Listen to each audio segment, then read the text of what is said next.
So, anyway, unless you live in Green Bay and Chicago and will get the game through one of the local 3-letter broadcast networks, you'll need Amazon Prime to see the 9-7-1 Packers take on the 11-6 Bears.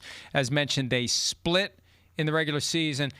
This shows Green Bay 1.5. Yeah. I think Bears are 1.5. I think it's Bears 1.5. We may want to check that. I thought it moved to Bears 1.5. It was pick 'em for a while. It's kind of been moving back and forth. I think the last time I looked at it, and Mike, it's different on different books. It's different on different books, I think. I thought I looked at DraftKings last night because I was interested as well. And I feel like I saw that the Packers were favored by 1.5. I think that's what I saw, but hopefully somebody's looking that up. Right now, it is Green Bay 1.5. I think other sports books, which we aren't allowed to name, may have the Bears as the favorites, but it's close. I mean, 1.5 is as close as it is going to get. Aren't you surprised by that? It makes sense. I'm surprised by it. Just that the fact that the Packers have lost 4 in a row, Jordan Love hasn't played in 3 games, and here he is going to go and we just think he's going to hit the ground running and tear up the Bears defense. I'm shocked that they're favored by that. Not to say that I don't think they can win the game, but just the fact that they're favored is shocking enough for me. Well, and I think the fact that they won the first time around and the second time around they were winning handily until it fell apart. Right. Here's what I would say. Right. And I've mentioned this a couple of times. I don't know if you and I have had this discussion. If I'm the Packers, I'm having a Malik Willis package, and I'm sorry if it makes Jordan Love upset. I'm sorry if he doesn't want to come off the field for a drive here or a drive there. But you look at how the Bears, who had prepared for Jordan Love, weren't ready for Malik Willis.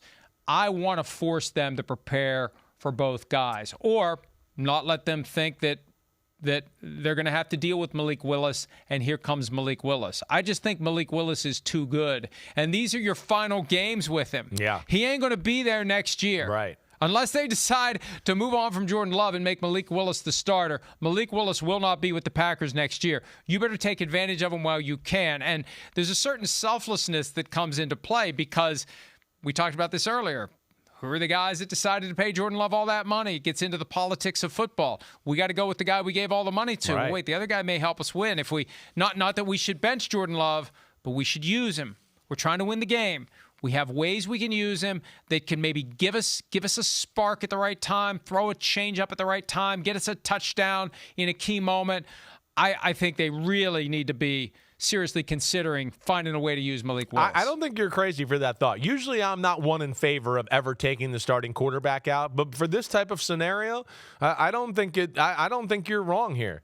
And I would want a package for him too if I was, coaching in Green Bay or whatever. I'd be like, hey, Matt LaFleur, let's put something in.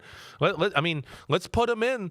They obviously had issues stopping the quarterback run and some of the design things we did off that. And of course, we know he can throw to where they overplay it.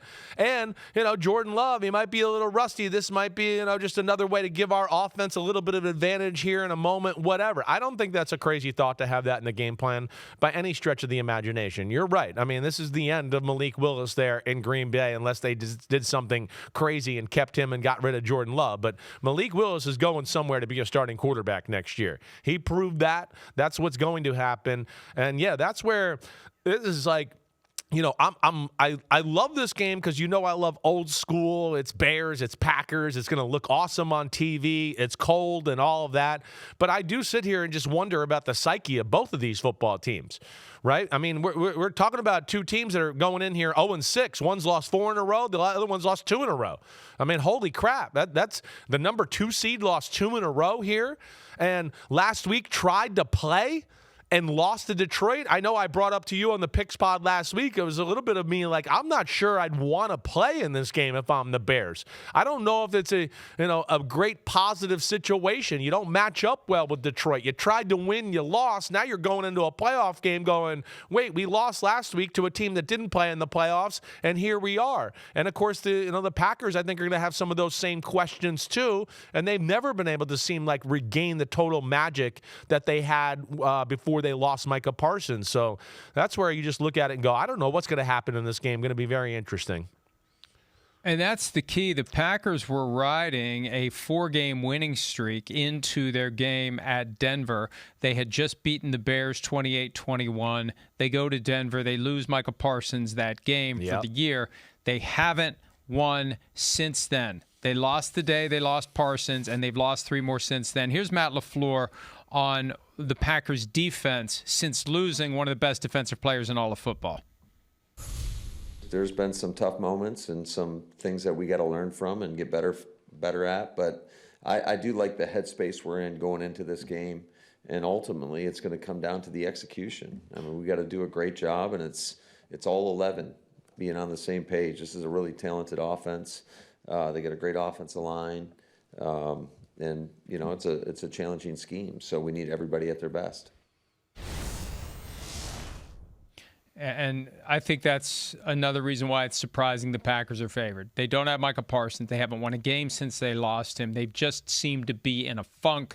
They're the 7th seed, 9-7-1, a half game better than the Minnesota Vikings. I mean, what a weird division. Every team's above 500.